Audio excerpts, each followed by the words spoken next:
नमस्कार, राजस्थान संवाद के क्राइम सेक्शन में आपका स्वागत है। मैं हूं आपके साथ चेतना शर्मा। आज हम आपको एक ऐसी स्टोरी सुनाएंगे जो आपने कहीं ना देखी होगी ना कहीं सुनी होगी। जब प्यार की बात आती है तो मां के प्यार की मिसाल दी जाती है, लेकिन क्या जब 45 साल की औरत अपने पति के प्यार में पड़ जाए और अपने ही बेटे की हत्या कर दे तब क्या हो? आज की कहानी आपको सोचने पर मजबूर कर देगी कि आखिर ऐसा भी हो सकता है। तो चलिए शुरू करते हैं। पंजाब के गुरदासपुर जिले के काहनूवास थाना क्षेत्र के बलवंडा गांव में रहते थे कुलवंत सिंह। वो सेना में थे। सेना से रिटायर होने के बाद उन्होंने पुणे की एक निजी कंपनी में सिक्योरिटी गार्ड की नौकरी कर ली। उनके परिवार में पत्नी रुपिंदर कौर और 2 बेटे रणदीप उर्फ बॉबी और करणदीप थे। रणदीप की शादी हो चुकी थी।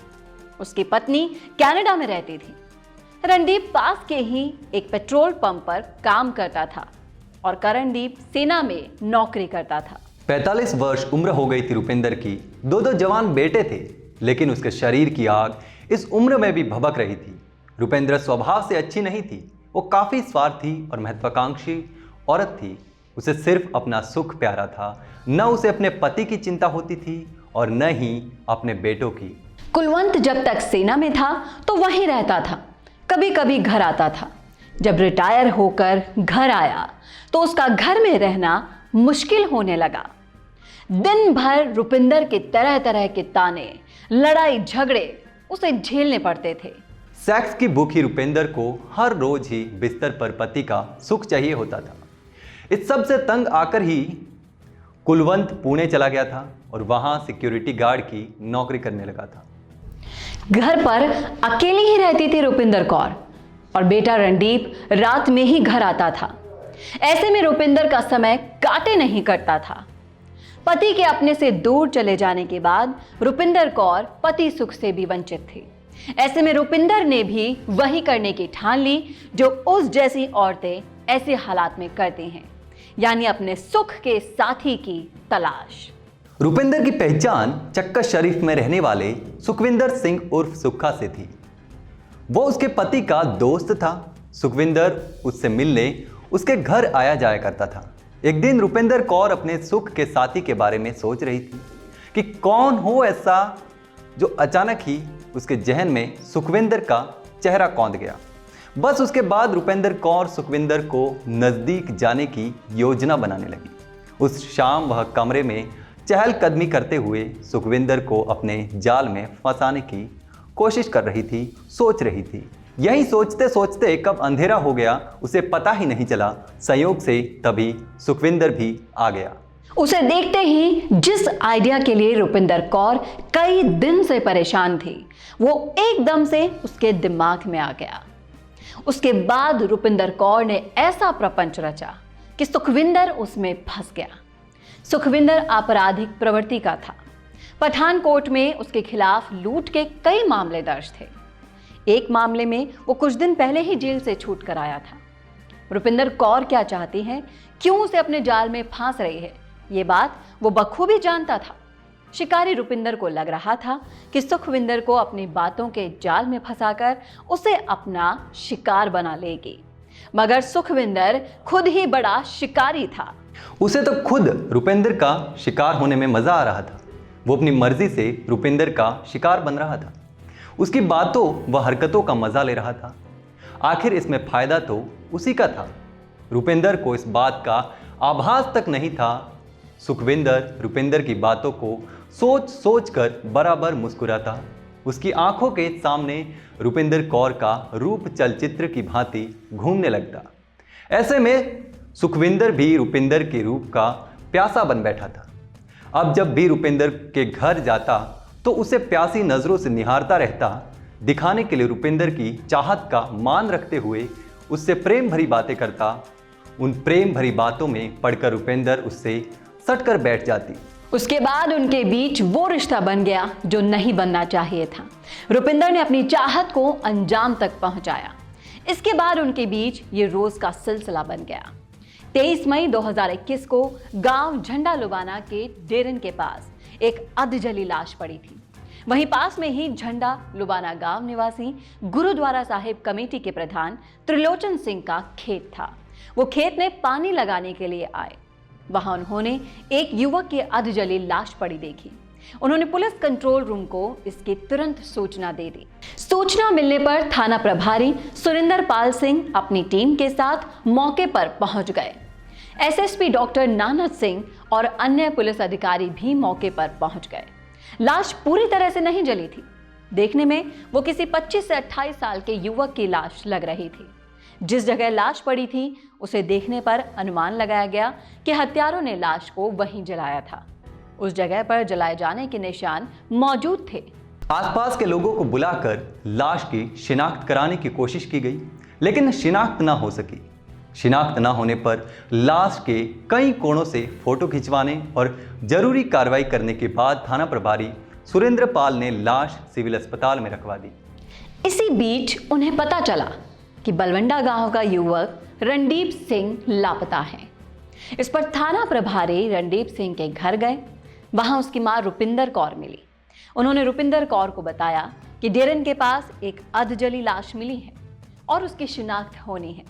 हो सकता है वो उनके बेटे की ही हो। रुपिंदर कौर ने उनके साथ अस्पताल जाकर लाश को देखा। देखने के बाद रुपिंदर कौर ने लाश अपने बेटे की होने से साफ इनकार कर दिया। फिलहाल लाश का पोस्टमार्टम कराया गया तो पता चला कि मृतक के एक पैर में रॉड पड़ी हुई है। थाना प्रभारी सुरेंद्र पाल ने पता किया तो पता चला कि रणदीप के पैर में भी रॉड थी।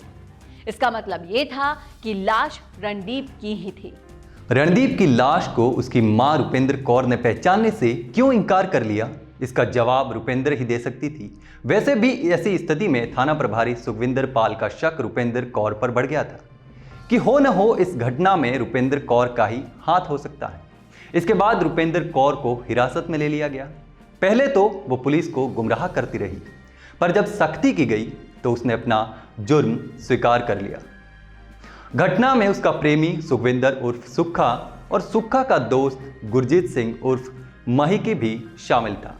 तत्काल उन लोगों को भी गिरफ्तार कर लिया गया। जांच में पता चला कि रुपिंदर कौर और सुखविंदर सिंह के अवैध संबंधों के बारे में रणदीप को पता लग गया था। इसे लेकर रोज घर में कलह होने लगी थी। इसके बाद रुपिंदर को अपना ही बेटा दुश्मन लगने लगा। वो बेटे रणदीप से नफरत करने लगी। रणदीप के बैंक खाते में 5 लाख रुपए थे। रणदीप अपनी पत्नी के पास कनाडा जाना चाहता था। उसी के लिए उसने पैसे जमा करके रखे थे। शातिर रुपिंदर ने उसे बहला फुसलाकर वो रुपए अपने खाते में ट्रांसफर करा लिए। रणदीप का विरोध बढ़ता गया। इतना ही नहीं, रुपिंदर का सुखविंदर से मिलना मुश्किल होने लगा तो उसने रणदीप को ही रास्ते से हटाने का प्लान बना लिया।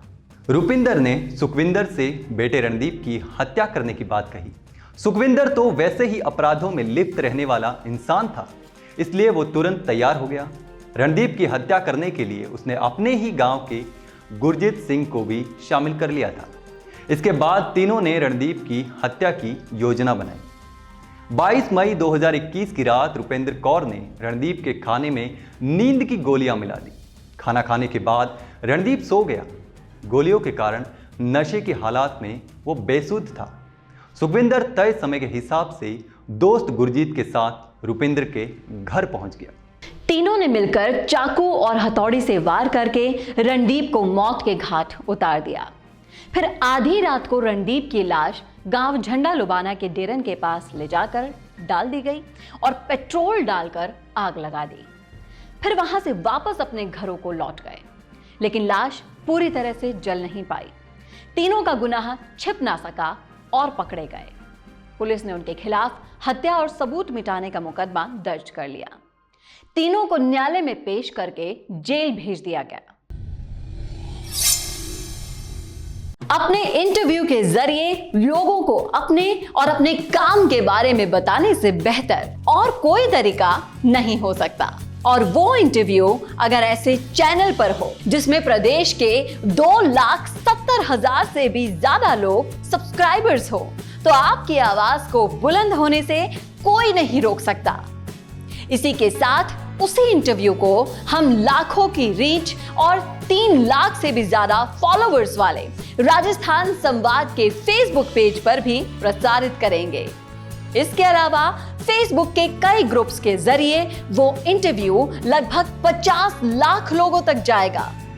प्रोफेशनल न्यूज रूम और प्रोफेशनल एंकर के साथ state of the art studio में लिया जाएगा आपका इंटरव्यू।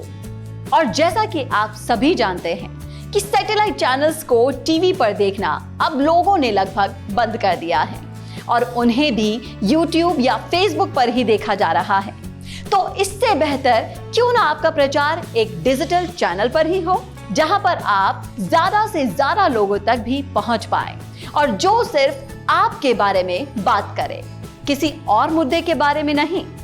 तो राजनीतिक रूप से आपको छाना हो या फिर अपने बिजनेस को बढ़ाना हो, करवाइए अपना इंटरव्यू और पहुंचाइए अपना नाम लाखों करोड़ों लोगों तक।